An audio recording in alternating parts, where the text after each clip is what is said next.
Welcome to Practice Disrupted, a podcast where we find ways to create new solutions to current challenges while elevating the value of architects. I'm your host, Evelyn Lee, an architect who spans tech as an angel investor, startup advisor, and founder of Practice of Architecture. Whether you're a seasoned architect or just starting in the field, this podcast is your gateway to think differently about the role architects play within our global community.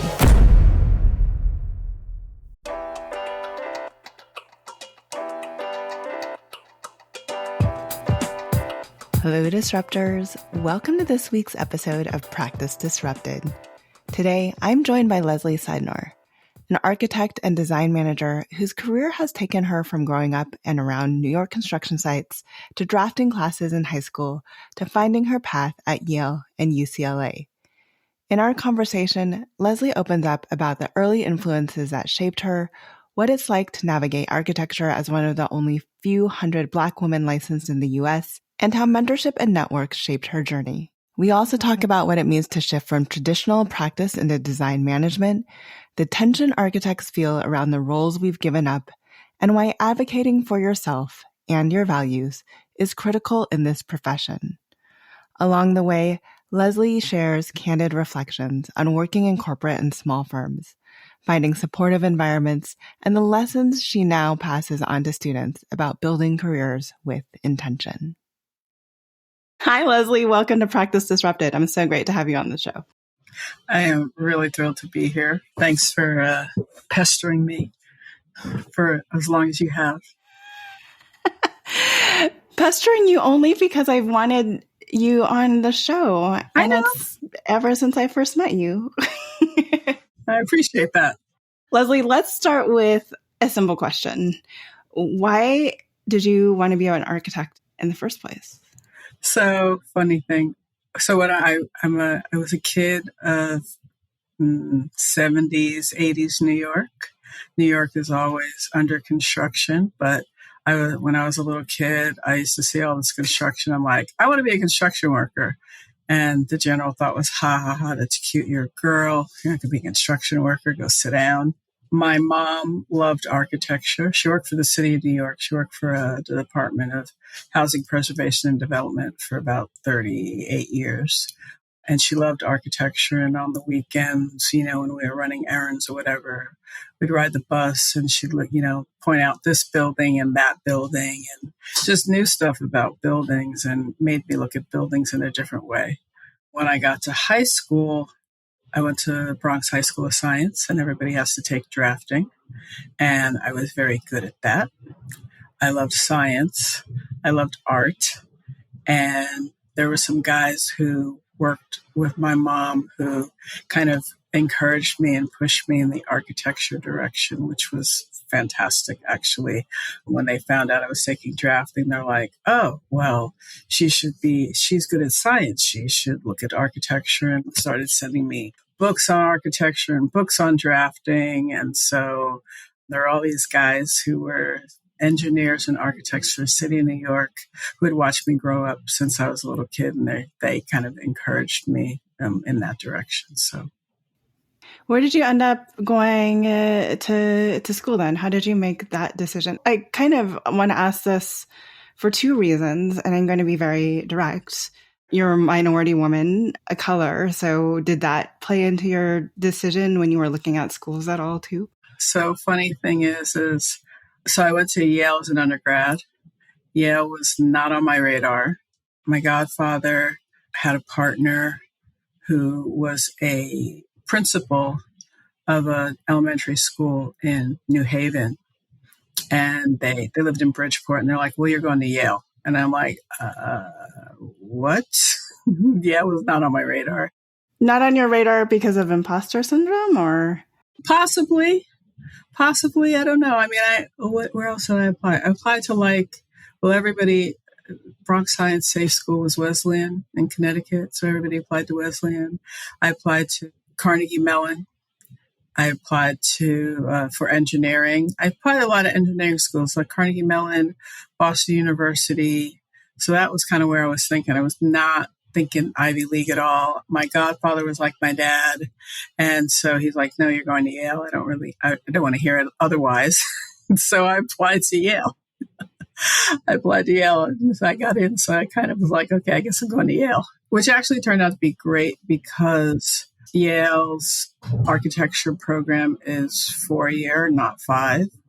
A good, liberal arts education, you're not supposed to be pre-professional. You're supposed to study all the things. And so you're an architecture major because most of your 36 classes are in architecture and not because you're doing this incredibly deep dive and, not doing anything else. And so you actually don't even take real studio until junior year. There's like a baby studio in sophomore year. But you don't actually get studio, at least when I went. It's different. It might be different now, but you don't even actually get studio space until you're a junior. So it was actually really great because it still allowed me to explore a lot of things. Because I had this fear of like, what if I change my mind and then I'll have to start all over again? But obviously here we are all these years later. I didn't change my mind. And then you ended up coming here to California. To grad school. Yeah, so I worked for 2 years. I worked for the city of New York, following my mom. I worked for the city of New York for 2 years. I designed low-income housing, which was, I still kind of say my dream job. My first job was my dream job, which is crazy. But after a couple of years, I felt like I needed to know more, just in terms of how to design, how buildings work. And so I decided to go to grad school. I know better now, but I didn't think at the time that I would do well someplace that was not urban. And so I was like, okay, well, Los Angeles and Berkeley. So Berkeley's only because Berkeley was next to San Francisco. So I know Berkeley itself is not, a big city, but it was close to San Francisco. So it was like, okay, so UCLA and Berkeley, like that. And that was actually the only 2 places I applied to. Knowing what I know now, I know that I would have done well in other places. So like I could have gone to Chicago. I probably would have had a great time. Well, Chicago is very urban too. Yeah, but it was also like I didn't know anybody from Chicago, and I just knew it was incredibly cold. And I was like, yeah, right, well, I don't need that kind of cold. But having been to Chicago since, I do love Chicago, so I could have done well in Chicago, but I didn't know that. I think I probably would have done great at Tulane in New Orleans. I love New Orleans, but, I was 22 making this decision, 23. So, and hadn't traveled enough to know better. So there was UCLA and there was Berkeley, and I got into both, but UCLA offered me a full ride. So, who turns down money? Nobody. Certainly not me. So UCLA is where I landed. And you kind of stayed out here. Yeah, that wasn't intentional. I thought that I would come out here for 3 years, do school and go back home. But I did not stay for the weather. I actually didn't. I mean, I love the weather, don't get me wrong. But I didn't stay for the weather. I actually stayed because I really like the architecture vibe out here and what I saw versus what I thought of was happening in New York.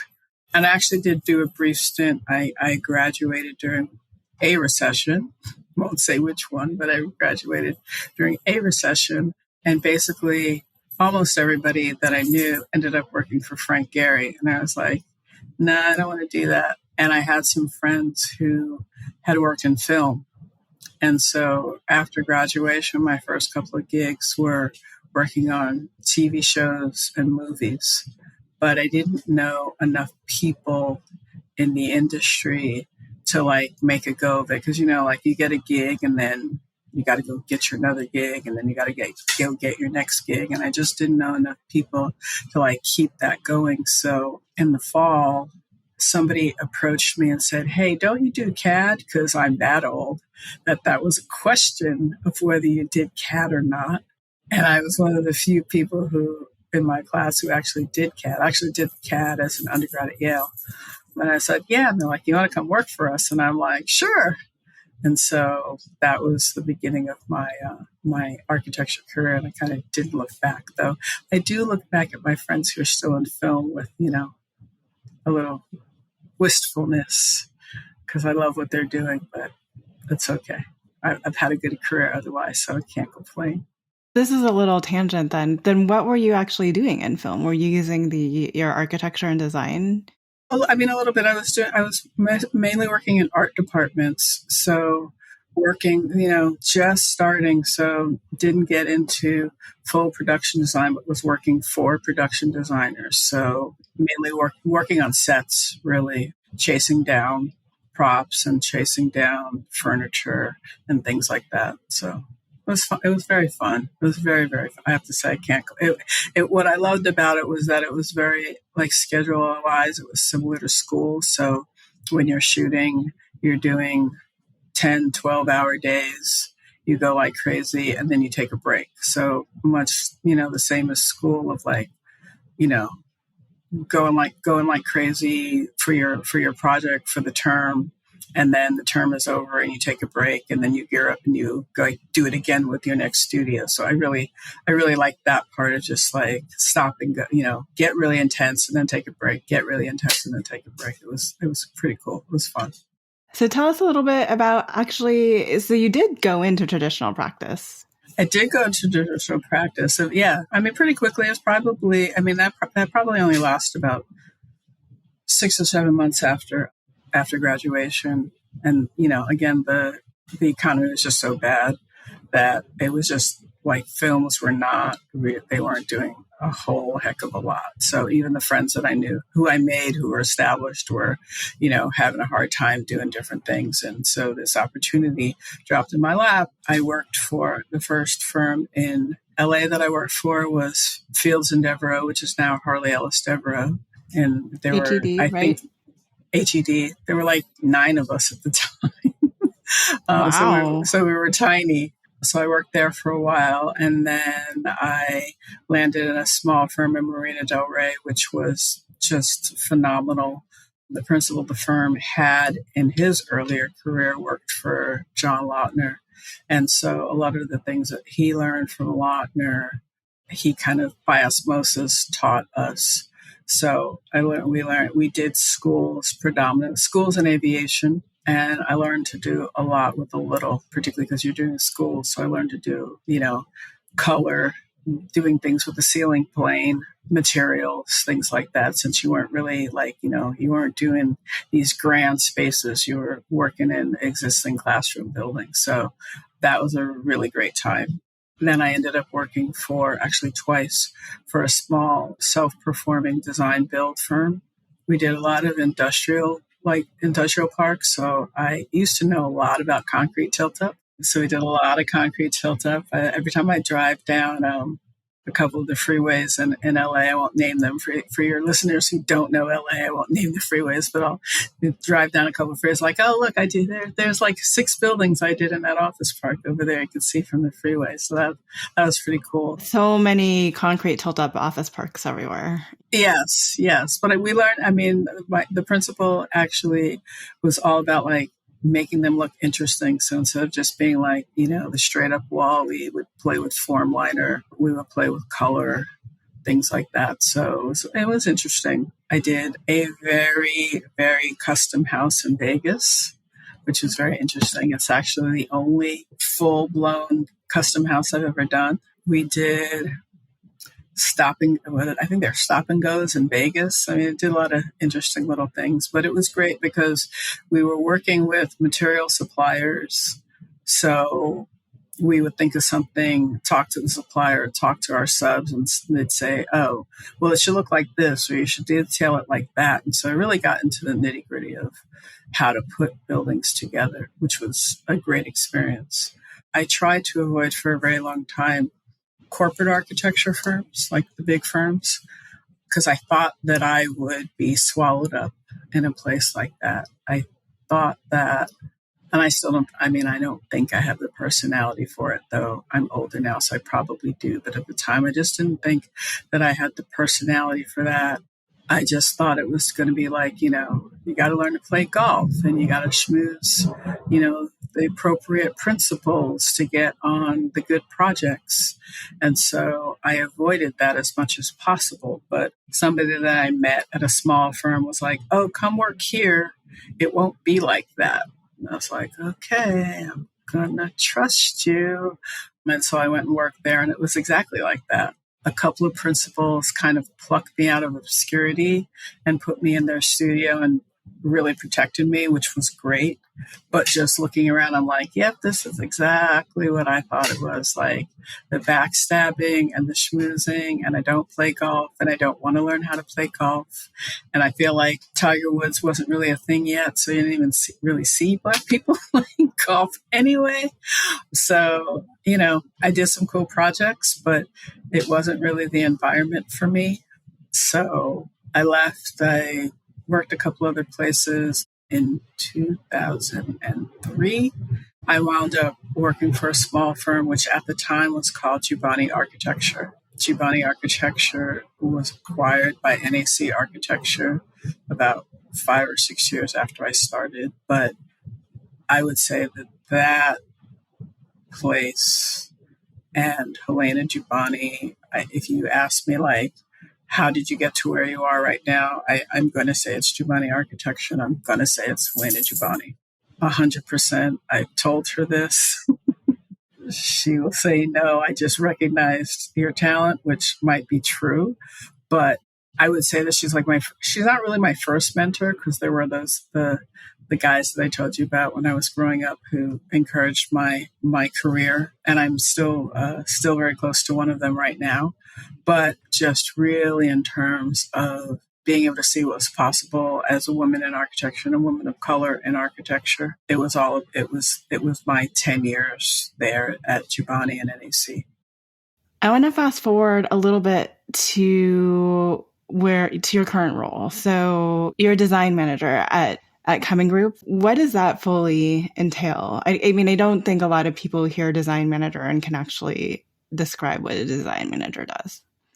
I like to say that I am the facilitator or the translator between owners, and this is not the same thing, so I'll explain why, owners, users, and architects.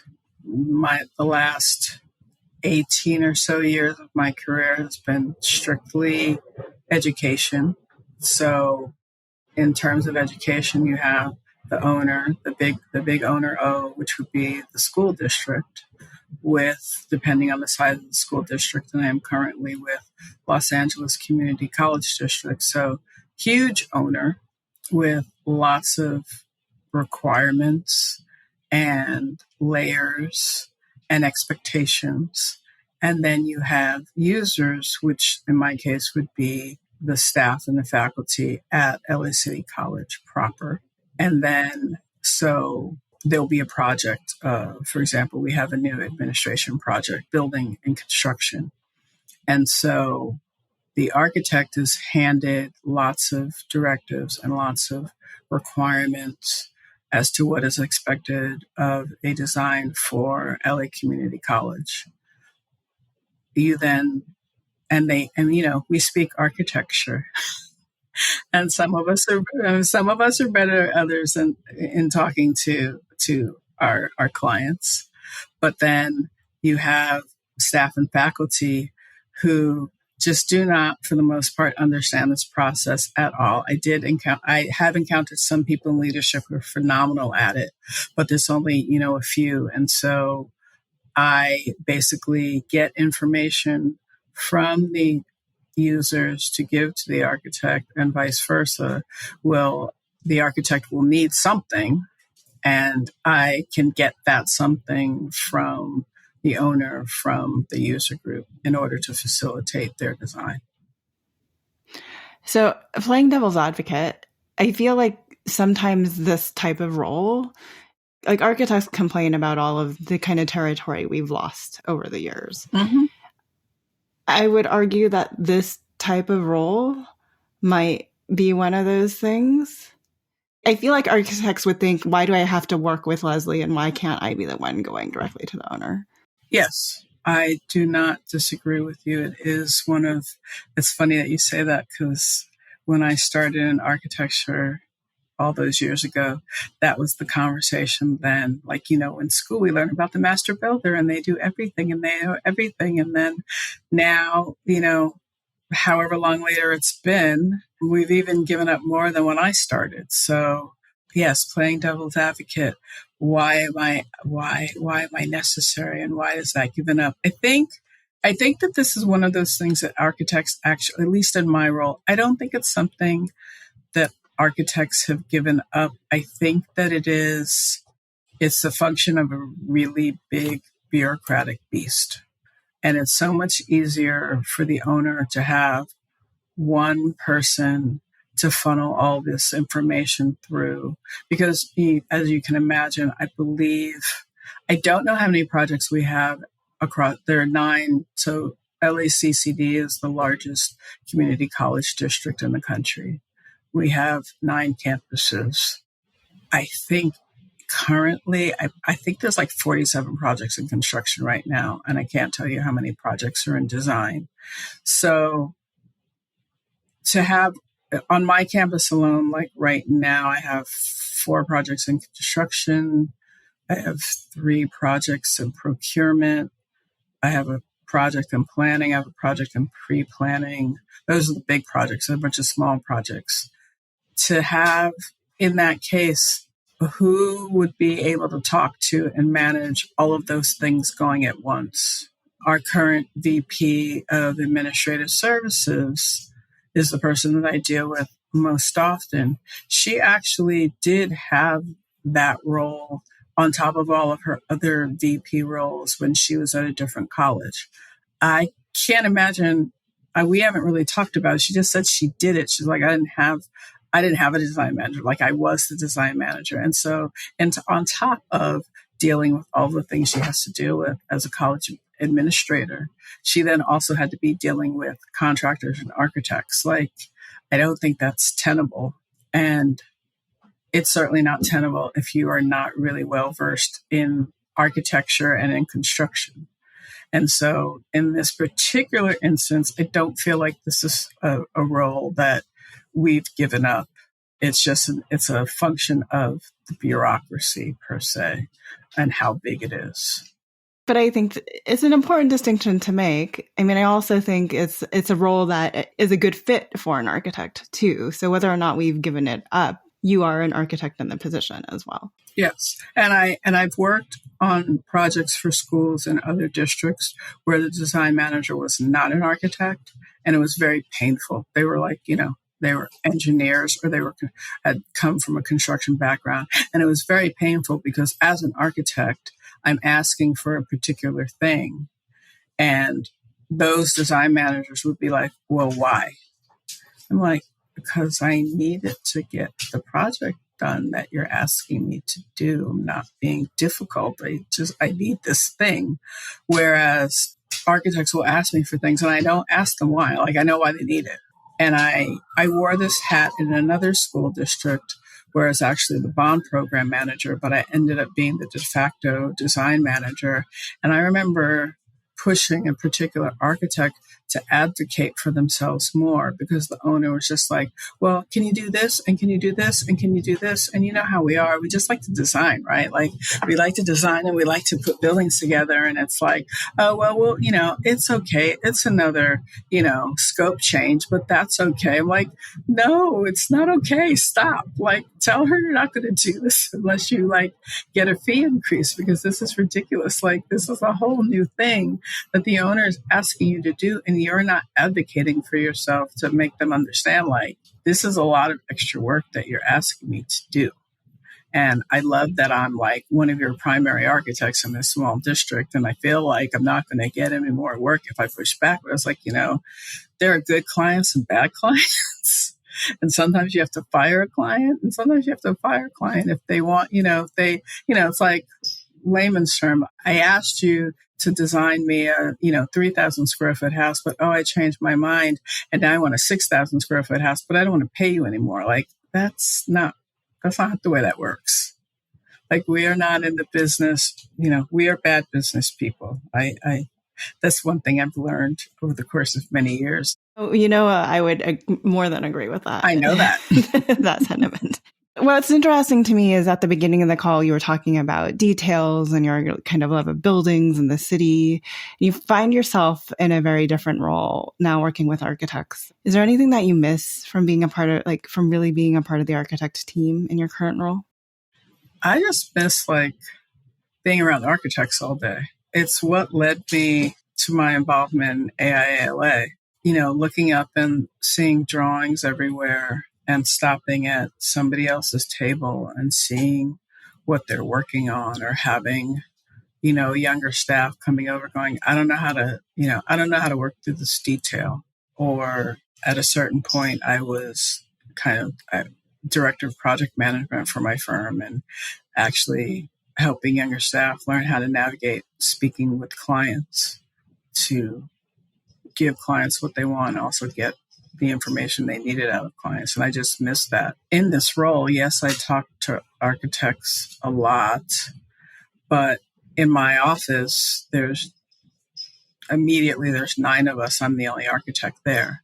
And I'm working with a bunch of construction guys. And there's things that I care about and I'm concerned with. And they're like, why?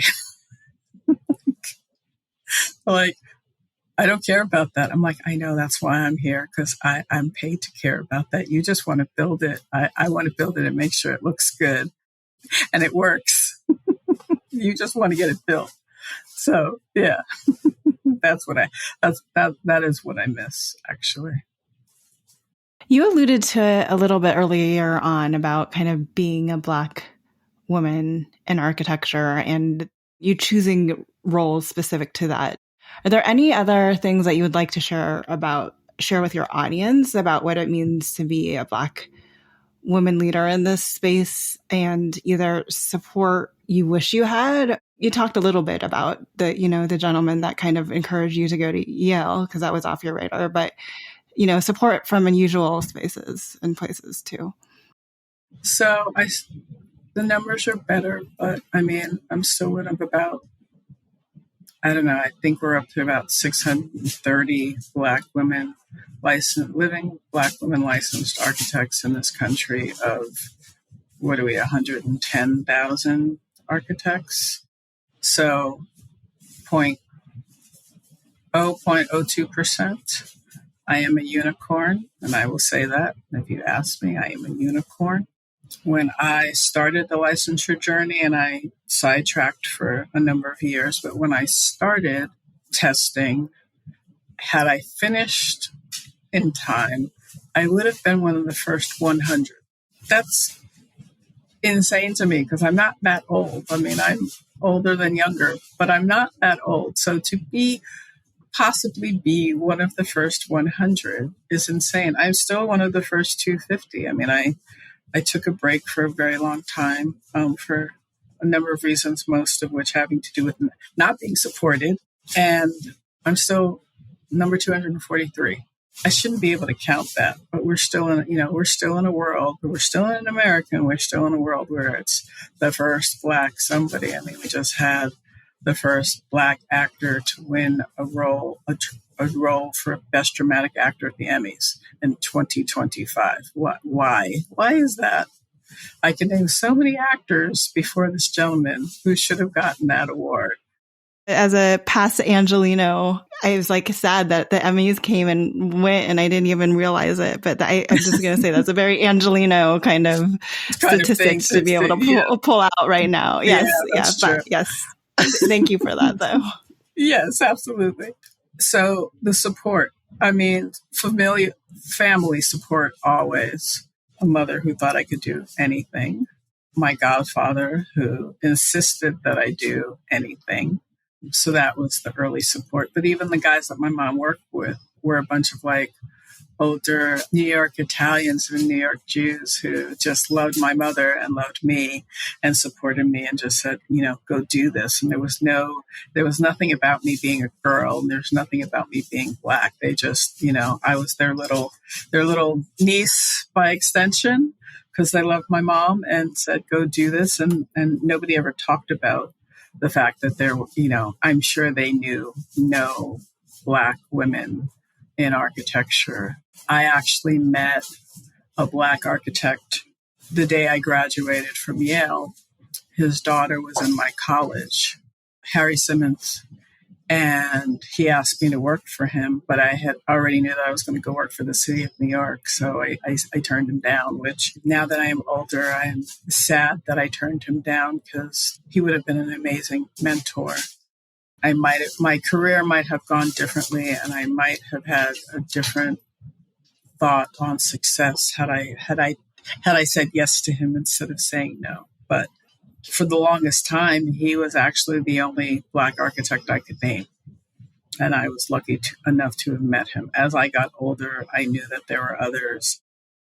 Support from other places. I mean, there are places that I worked, like I worked for a small firm in LA, and more than half the team was women, and probably 40% were people of color. And it was just taken for granted. Nobody cared. His name was John. John didn't care. John actually said at one point, he said, if I could get away with it, the whole office would be women because you guys are smarter and you work harder, which was just such a phenomenal environment to be in. That with a guy who he didn't care. I was actually not the only Black woman working in the office. There was Asian people and Latinas and Latinx men, and there was a Filipino woman. There were gay folks. It was just like everybody. It was a really great reflection of Los Angeles, and it was just easy. That was a very supportive environment. He encouraged us all to pursue our licenses. We started a study group, and we would go off and sit in the park down next to the beach. We were in Marina Del Rey. We'd sit in the park, and we'd had flashcards, and we'd, quiz each other. So that was an incredibly supportive environment versus being in the corporate environment where it was very obvious. I'm yep, I'm not going anywhere here. It is very clear that everybody here, it's all white men who are in positions of power. There were Latinx people. There were a couple of Black people around. There were lots of young Asian guys with spiky hair who played loud music and designed all day. But if you looked at the leadership, it was all white men. I'm yeah, okay, well, I'm not getting anywhere here. I'm not seen here. I'm not valued here. I gotta go. And then, again, winding up at Jubany Architecture was when Helena founded the firm. There were three people. One of Helena is Chinese by way of Brazil. She actually she likes to say made in Taiwan, but raised in Brazil, in Sao Paulo. One of her partners was a Latina woman, Mexican woman from LA. And again, that was an office where there was every color of the rainbow. And it just didn't occur to her to not be supportive of everybody who was working in her office. And she just wanted the best and the brightest. And that's who did well. That's who succeeded. Did you want to be there? Did you want to do the work? Cool. And she would look at people and go, okay, well, she looked at me and she's like, okay, well, you're very smart and you do well with clients. And, she taught me how to run an office. Because at one point we talked about very early on, we're okay, well, she had a succession plan, which has changed a number of times over her career. But I think I was part of initial succession plan.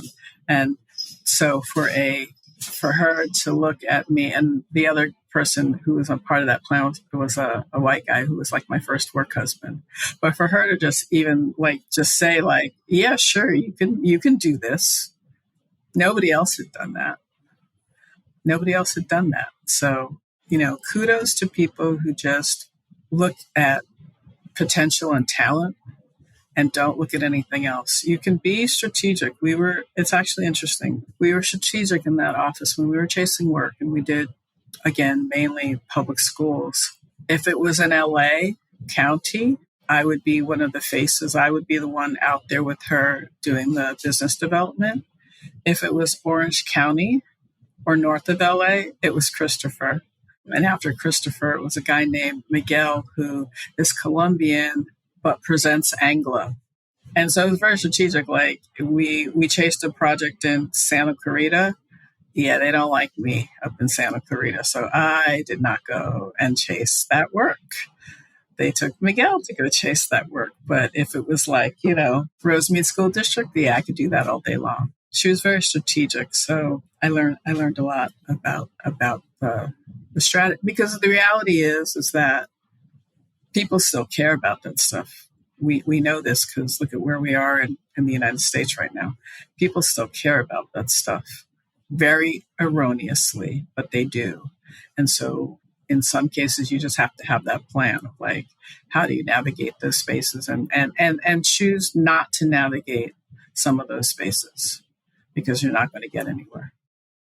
What would your advice to young architects in the field of color then, and how they begin to navigate those spaces and even find those spaces? It seems to me that like you inherently felt lucky that you ended up in those places. It feels like you had a lot of people looking out for you. How much of it was you looking out for yourself and figuring out what's next too?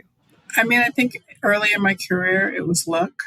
And as I got older, it was strategy. I teach at Cal Poly Pomona. I teach project management at Cal Poly Pomona. And what I tell my students is find your tribe and keep them close. They will support you in any number of ways. I mean, it's funny. I think my class at UCLA, was 52 people. I think. I don't remember anymore, but give or take 52 people. I have crossed paths since graduation with some of them are actually my architects right now. And then I know others of my classmates work for others of my classmates. And so I tell people, I'm like, even if you don't like your classmates, just keep track of them because they could be really helpful. It's an incredibly small industry. It is. It is. I tell people that all the time. Like, it's such a small industry. It's very, it's very incestuous, and people will remember you, and you may encounter them or come, work with them, work for them. They will be your client. You will be their client. But what I tell them, I just tell them, like, find your tribe and keep them close. You will need that support. They'll tell you about jobs. I mean, I've gotten to a point in my career that I don't really have to interview for jobs anymore. For Cumming, I didn't. So I've been with Cumming since 2015. Yeah, 2015, because I just had my 10th anniversary a couple of weeks ago. I didn't interview for this job. I called somebody that I had worked with and said, I want to make a change. And he said, okay. And I don't know, I think it was like 3 weeks later, I got an offer. They're like, oh, come work over here. I'm like, okay, cool. Like, I didn't interview for this, not interview for this job. That's so lucky. I only say that because like my husband has been going through the interview process, and I remember being a part of interview processes, and it's just, It's like dating. It is like dating. Oh, it's absolutely like dating, isn't it? It's absolutely. I tell my students that too. That's the other thing I tell them is that when you go on the interviews, like, just think of it as a date, but also remember it works both ways. Yes, they're trying to find out about you, but you also need to find out about them, because you're going to spend 10, and if you're lucky 8, but probably 10, 12 hours a day with these people. Like, you want to know what you're getting yourself into. And so don't just sit there. I know that it's like the employer has all the advantages because you really want this job, but you don't really want this job at the expense of your sanity and your health. No, absolutely. And so you have your to values. ask the question. And your values, yes. So you have to ask those questions. And you can make the decision that, like, this is not aligned with what I'm wanting right now, but I'm going to get something out of it. I'm thinking of a friend who just made the leap she's in retail architecture, and she spent a few years working for a fashion designer who was it was terrible. But she learned a heck of a lot. And she put up with it because of what she was learning. And then she was like, okay, I've had enough of your nonsense. And then she made the leap and she's super happy right now. And so she didn't have to compromise. Like she didn't ethically, she did not have to make any compromises, but just like a little bit of happiness, she did sacrifice, but she got something out of it.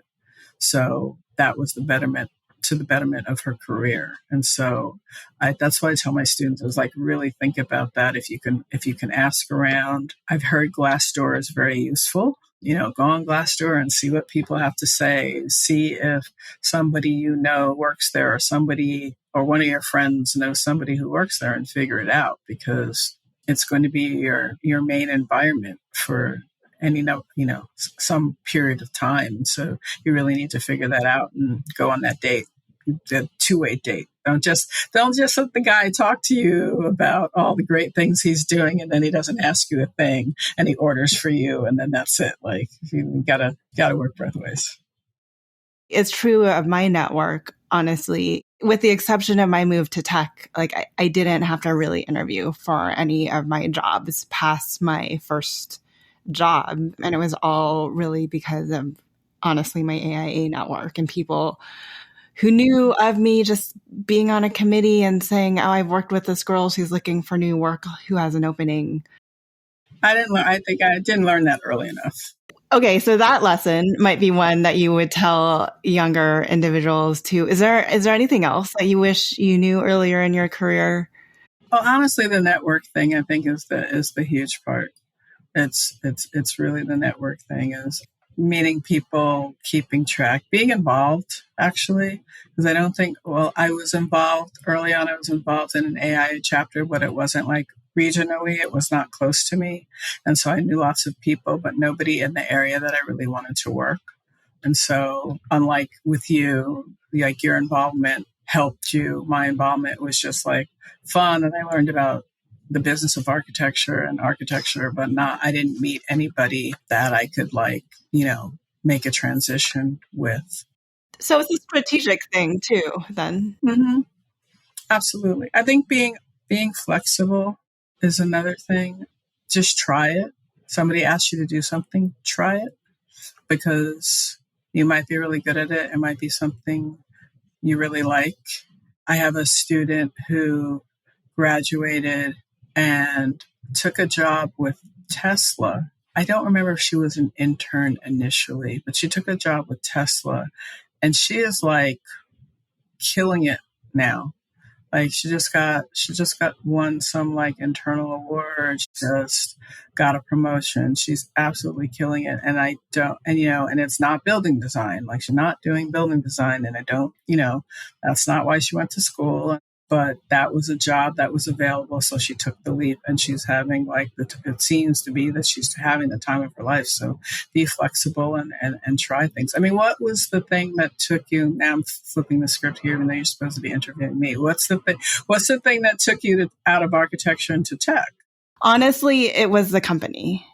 I was hearing a lot about Slack in my sphere. Like, I feel like for a while, it was a company that a lot of people, even on the MBA side, that I was hearing, because I went back to school and got my MBA and my MPA. So I was hearing a lot of my colleagues talk about this amazing company. And there are a few companies that I always just keep my eye on. And I saw an opportunity and I went for it. And I'm so glad I did. So ultimately that's how I made the jump. And it wasn't necessarily that I was kind of unhappy at my current job. So this is another lesson that I always tell people. It was, if you don't have your eyes open to a potential of what could possibly be next, or even like me, dream companies that you may want to work with, and you have your head down and you're in the grind, then you might miss an opportunity. So I always keep my head up that way. So if somebody is interested in pursuing a role like you in design management, what does that path look like? And what do you tell students or young professionals or even mid-career professionals? So my exact path here was that I spent a year, about a year on a job site on one of our projects.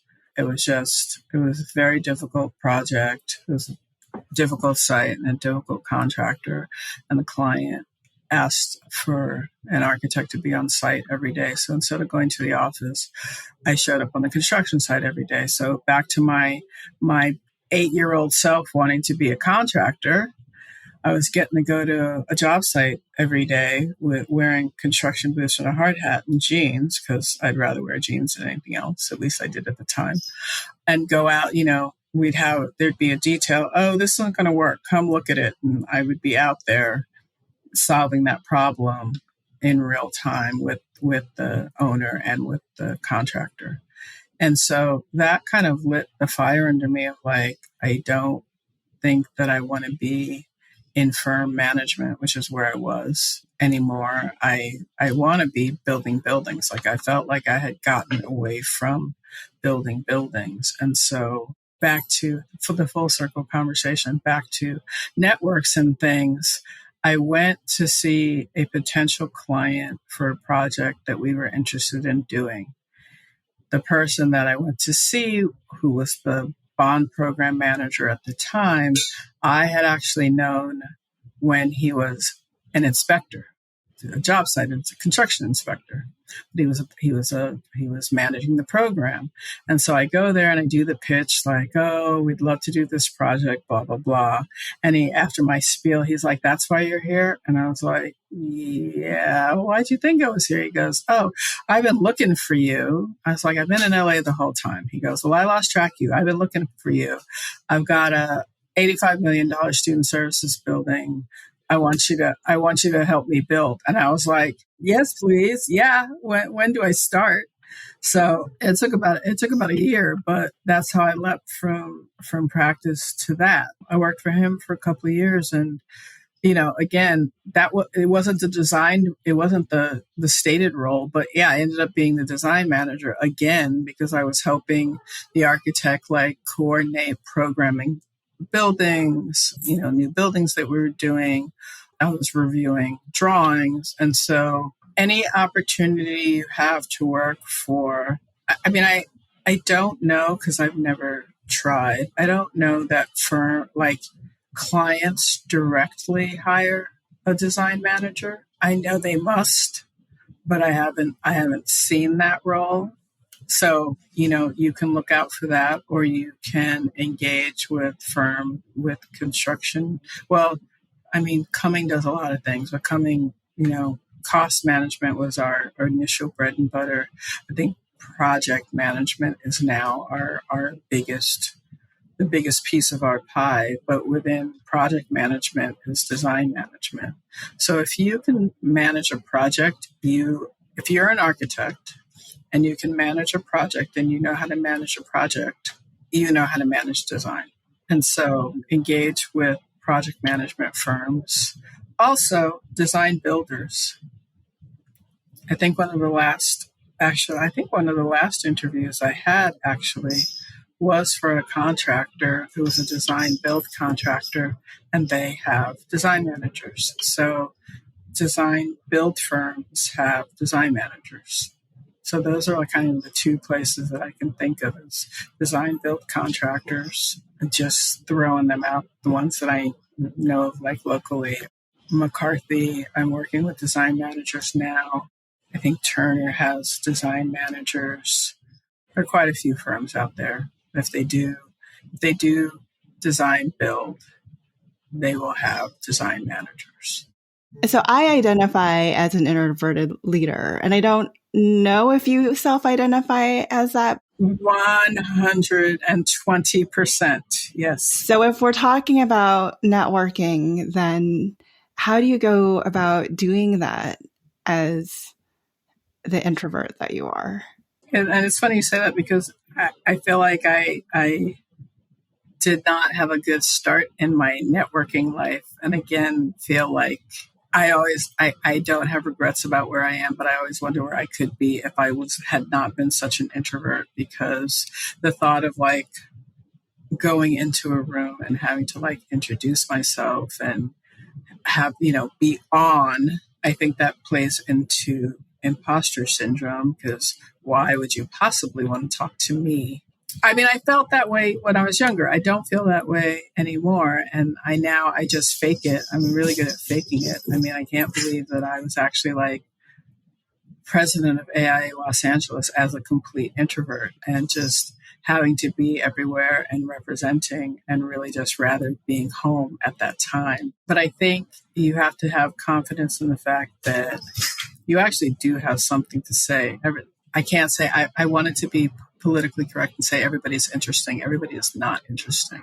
But I think you learn to listen, and you look for people want to share, and you have things to share, right? And so you go into that room and you give that person an opportunity to share, and hopefully they're not a complete bore, and give you an opportunity to share, and then you share, and then there's a dialogue, and it's not quite so much like just being on and networking with a capital N.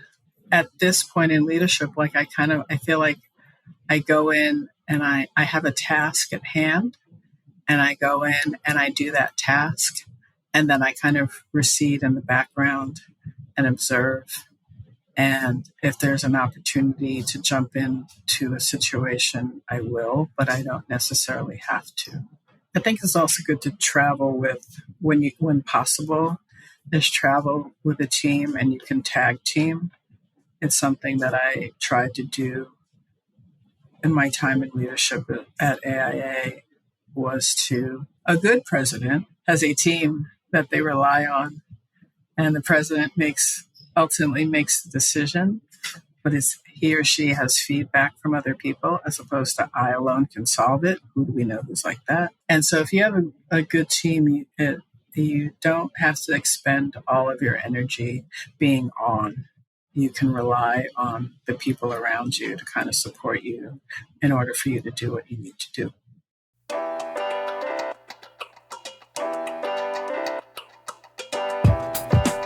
Hi, Disruptors.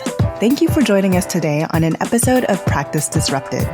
If you like the content for today's show, you can find all of our past episodes over on practiceofarchitecture.com/podcast. Be a part of the conversation by joining me, our speakers, and other disruptors in our community at practiceofarchitecture.com/community. Our social media handle is Practice of Arch. That's Practice of ARCH. We'd love to hear from you, so feel free to drop us a DM and say hello. Tune in next week for a new conversation on change in the profession.